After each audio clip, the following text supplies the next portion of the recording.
Hello guys, welcome to my YouTube channel. All Polytechnic Tech Help channel to আপোনালোকক স্বাগতম জনাইছো আৰু আজি এটা নতুন ভিডিও আপোনালোকলৈ আগবঢ়াব বিচাৰিছো। ভিডিওটো হৈছে PM কিষাণ সম্বন্ধীয়। যেহেতু PM কিষাণ সন্মান নিধিৰ যিসকল বেনিফিচিয়াৰী আছে, যিসকলে বৰ্তমানলৈকে পইচা পাই আছে বা যিসকলে নোপোৱা হৈ গৈছে তেওঁলোকৰ কাৰণে ভিডিওটো খুবেই জৰুৰী।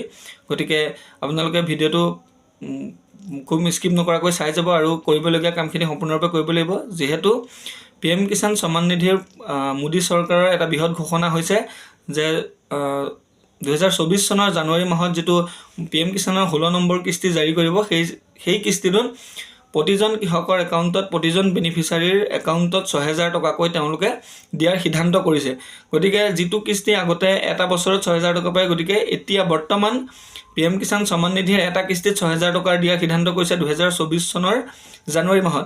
গতিকে যিসকল বেনিফিচিয়াৰী আছে তেওঁলোকে যিসকলৰ আধাৰ সিডিং বা লেন্ড সিডিং বা ইকুএসি হোৱা নাই, যিসকলৰ পইচা ব্লক হৈ আছে তেওঁলোকে খুব সোনকালে আধাৰ সিডিং কৰক আৰু খুব সোনকালে তেওঁলোকে ইকুএসি কৰক। আৰু বৰ্তমান আধাৰ সিডিং কৰাটো খুবেই জৰুৰী।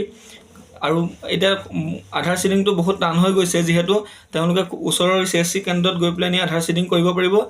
আৰু যিসকলে ইকুএসি কাৰণে খুব সোনকালে তেওঁলোকে ইকুএসি কৰক। আৰু ইকুএসিটো মই এটা কথা কওঁ বা আধাৰ সিডিংৰ ওপৰত আপোনালোকক এটা বিশেষ কথা কওঁ যে আপোনালোকে নিজৰ মোবাইলত বা কোনো ধৰণৰ ইণ্টাৰনেট কেফেত গৈ নকৰিব।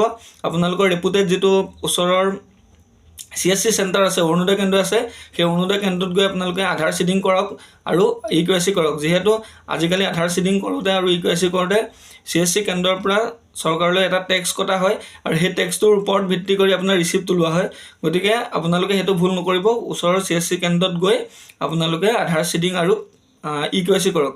আৰু যিসকলৰ এইকেইটা বস্তু ক্লিয়াৰ থাকিব তেওঁলোকে সম্পূৰ্ণৰূপে পইচাটোৰ পৰা বিৰত থাকিব লাগিব। গতিকে আপোনালোকক মই আগতীয়াকৈ জনাই দিছোঁ যে যিসকল বেনিফিচিয়াৰী আছে বৰ্তমান, যিসকলে পায়ো নোপোৱা হৈ গৈছে বা যিসকল বেনিফিচিয়াৰীয়ে বৰ্তমান পাই আছে বা যিসকল বেনিফিচিয়াৰী কিবা এটা ডকুমেণ্টৰ কাৰণে PM কিষাণ ধনৰাশিৰ পৰা বিৰত থাকিবলগীয়া হৈছে, গতিকে তেওঁলোকে খুব সোনকালে ওচৰৰ CSC কেন্দ্ৰত গৈ আধাৰ সিডিং আৰু ইকুএসি সম্পূৰ্ণ কৰক। আৰু যিসকলৰ লেন্ড সিডিং আছে, লেন্ড সিডিং কৰিবলৈ বাকী আছে, তেওঁলোকে খুব সোনকালে এগ্ৰিকালচাৰ অফিচৰ লগত কথা বতৰা পাতি লেন্ড সিডিং দিয়াৰ ব্যৱস্থা কৰক। আৰু আজিৰ ভিডিওটো ইমানেই আছিলে। গতিকে আপোনালোকলৈ খবৰটো পাই মই জনাই দিছোঁ।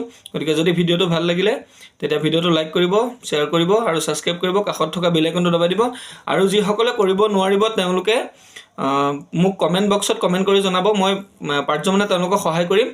আৰু আধাৰ সিডিঙৰ ওপৰত যদি কাৰোবাৰ কিবা সুধিবলগীয়া থাকে বা কৰিব জনা নাই, তেনেহ'লে মই নেক্সট ভিডিঅ'ত আধাৰ সিডিং CSC কেন্দ্ৰৰ দ্বাৰা আধাৰ সিডিং কেনেকৈ কৰে আৰু আধাৰ সিডিং কৰাৰ পিছত ইকুএসি কেনেকৈ কৰে, ফিংগাৰপ্ৰিণ্ট কেনেকৈ লয়, পে'মেণ্ট কেনেকৈ কাটে, সকলোখিনি মই নেক্সট ভিডিঅ'ত আপোনালোকক জনাই দিম। গতিকে আজিলৈ ভিডিঅ'টো ইমানেই। তো ভিডিঅ'টো লাইক কৰিব, শ্বেয়াৰ কৰিব, ছাবস্ক্ৰাইব কৰিব। Thank U.